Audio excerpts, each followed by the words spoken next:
अटल जनशक्ति party के राष्ट्रीय प्रभारी बम बम महाराज ने दिल्ली में प्रेस कॉन्फ्रेंस कर पत्रकारों को बताया कि अगर अटल जनशक्ति पार्टी चुनाव जीतती है तो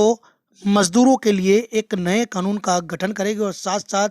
मजदूरों की आवाज़ उठाने वाले ट्रेड यूनियन जो लीडर्स होते हैं उनको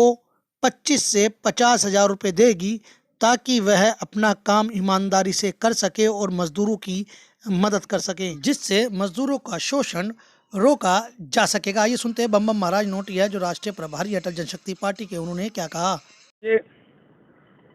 अटल जनशक्ति पार्टी अपना नई सोच, नई दृष्टिकोण को लेकर इस देश में गरीब लोगों की ओर से,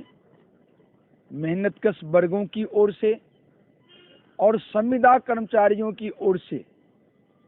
राजनीतिक दल के रूप में रजिस्टर्ड कराया गया है। तो नेचुरली जब गरीब तबके के लोग, मजदूर वर्ग के लोग, मजदूर लीडर और संविदा कर्मचारी लोग राजनीतिक दल के रूप में अटल जनशक्ति पार्टी को पंजीकृत कराए हैं, तो निसंदेह इसमें इन सभी का स्वार्थ निहित है। अब अटल जनशक्ति पार्टी का मैं राष्ट्रीय प्रभारी हूं, तो मैं आपको यह आपके चैनल के माध्यम से अपनी पार्टी की नीति बताना चाहता हूं कि हमारी पार्टी जब सरकार में आती है, चाहे निगम की सरकार में आएगी या किसी भी राज्य की सरकार में आएगी, तो हम लोग सबसे पहले मजदूरों के शोषण को रोकने के साथ साथ मजदूर का जो ट्रेड यूनियन लीडर है, जो ट्रेड यूनियन संगठन है, उस संगठन को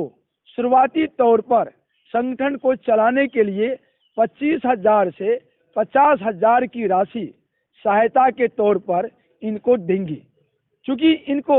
जैसे एनजीओ को सहायता मिलता है, इनको कहीं से कोई सहायता नहीं मिलता है। अब मैं एक ट्रेड यूनियन लीडर भी हूँ, इस बात को, इस दर्द को मैं अच्छी प्रकार जानता हूँ। इसलिए आज हमारे दिल्ली प्रदेश संगठन मंत्री सुबोध बिहारी जी और दिल्ली प्रदेश अटल जनशक्ति पार्टी प्रचार मंत्री बंसराज जी ने सुझाव दिया, जो आप अपनी पार्टी की ओर से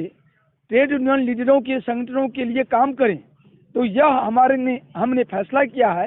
कि अटल जनशक्ति पार्टी की सरकार चाहे निगम में बनेगी, चाहे किसी भी राज्य में बनेगी, मजदूर लीडरों को, मजदूर संगठनों को 25,000 से 50,000 रुपये की सहायता का राशि हम प्रदान करेंगे। इसके साथ ही हम एक और कानून लाएंगे और इसके लिए हम लड़ाई भी लड़ने जा रहे हैं। वो कानून यह लाएंगे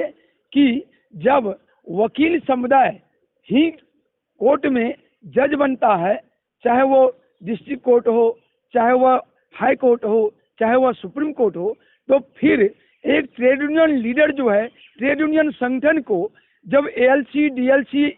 एलओ, लेबर इंस्पेक्टर वगैरह की जो बहाली होती है, तो वो ट्रेड यूनियन लीडर के द्वारा क्यों नहीं होगा?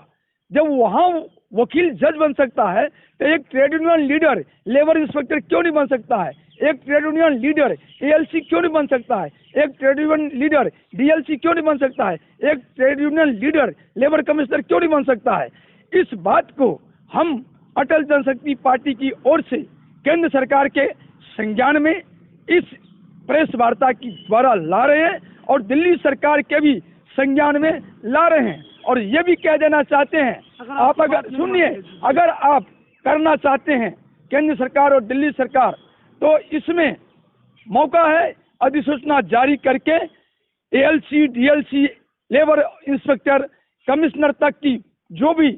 बहाली हो, उसमें ट्रेड यूनियन लीडर को ही भागीदारी मिलनी चाहिए। अगर आप नहीं देंगे तो अटल जनशक्ति पार्टी सक्षम है